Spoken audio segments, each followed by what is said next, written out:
How's it going, Jack Attackers, and welcome back to another video for you guys. Today I'm going to be doing my review for The Mandalorian Season 3, Episode 5, which was titled Chapter 21, The Pirate. And overall, it was another good episode. I enjoyed it. It didn't blow me away, but, it was pretty good overall. We have Gorian Shard being a big part of this episode. Now, when I saw him back in the first episode of this season, I was really excited to see more of him. And I believe in my episode 1 review, I was kind of talking about how maybe he was going to be the next big bad of the season. And not exactly. He's more of a side villain because he does, spoiler alert, end up dying in this episode.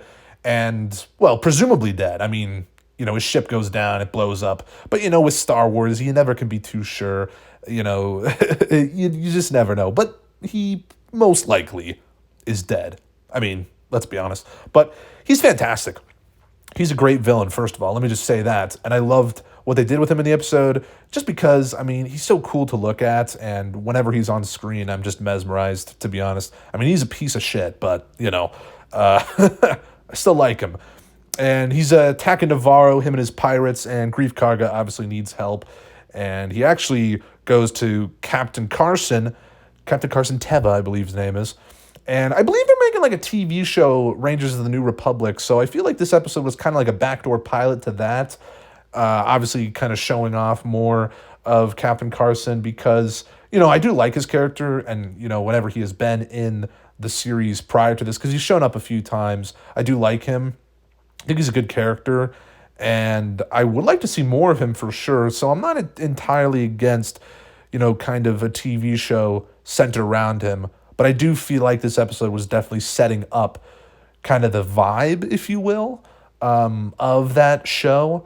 And yeah, it definitely feels like Disney Plus is kind of creating like a miniature Star Wars universe with, we're getting the Ahsoka show and obviously Rangers of the New Republic and Mandalorian.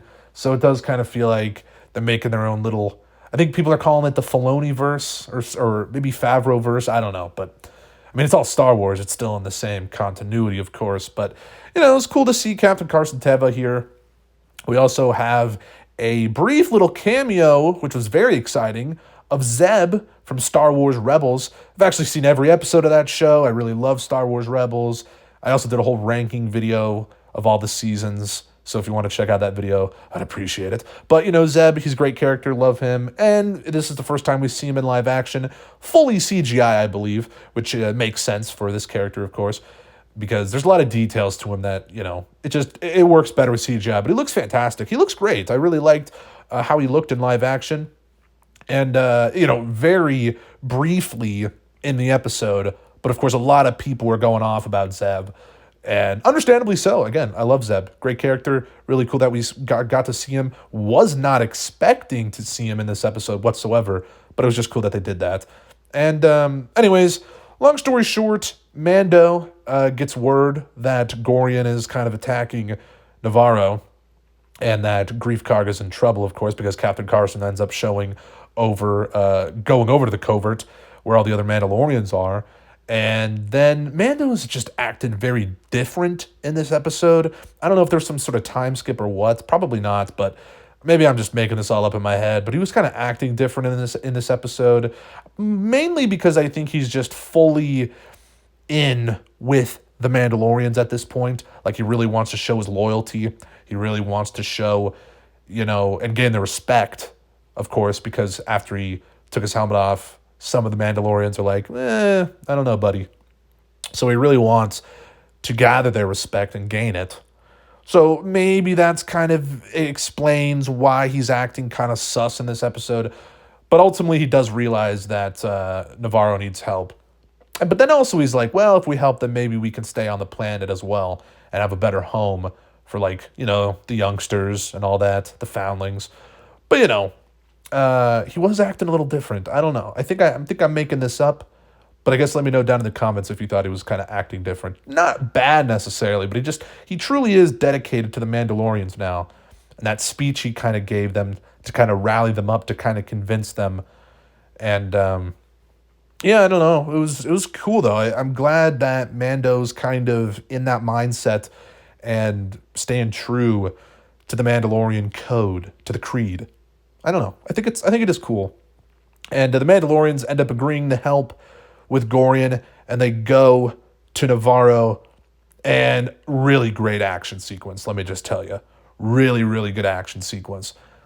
It was pretty amazing. I liked that pretty much every Mandalorian got a time to shine briefly. Vizsla had a cool moment with that gun. That was awesome. Also, we got to see the armorer kicking some ass. Very, very cool. Loved all of that. The whole action sequence on Navarro where they're basically shooting at the pirates, and then that ship goes down that Gorian Shard's in. Is great. Really great. And yeah, I really loved that. And then I guess basically the ending scene we'll kind of briefly talk about. Well, before we talk about that ending scene, which was kind of a big reveal for sure, actually, we did. It was kind of confirmed that the Mandalorians get to stay on Navarro now. They don't have to live at the covert anymore, which is cool. So, but yeah, that's all. That was basically the resolution to the episode. Then it kind of leaves off on a bit of a cliffhanger because Captain Carson goes and finds this ship, kind of ghost ship, in the middle of space. And apparently it was a transport that had Moff Gideon inside of it. But Moff Gideon is not in the ship. So it actually was a case of someone who apparently it was Mandalorians that took Moff Gideon and obviously brought him someplace else, which is very interesting. And also Bo-Katan. There's some stuff with Bo-Katan in this episode as well. I did forget about that. There is some Bo-Katan stuff. She takes her helmet off. I thought the armor, it was a test, actually, that she was making Bo-Katan take her helmet off. And I was like, is this some sort of a test? But it's not. The armorer wants Bo-Katan to basically unite the other Mandalorian tribes, because there are other Mandalorian tribes, which is interesting. So apparently, and then it goes to this scene with Moff Gideon. Well, Moff Gideon wasn't in the episode, but he apparently was being transported in that ship. And maybe the other Mandalorian tribes got there. All very interesting. There's going to be some pretty cool stuff coming up, I got a feeling. And I want to see Moff Gideon very soon. I'm sure we'll see him. We still got 4 episodes left? No. I don't know how to do math. Only 3 episodes left, I believe. Really? Oh, no. I just realized that. For some reason, this is episode 5. Oh, well. That sucks. Well, overall, though, I still liked the episode. That's just basically my thoughts. Brief rundown of the episode, but yeah, that's all I liked. I liked a lot of it. I really liked Gorian Shard, liked a lot of the action, and it was cool to see Zeb. So there you guys go. Let me hear your thoughts on the episode down in the comments below. What do you guys think is going to happen next with Moff Gideon and all this? Do you think the Mandalorians actually took him? Seems like it did, but, who knows?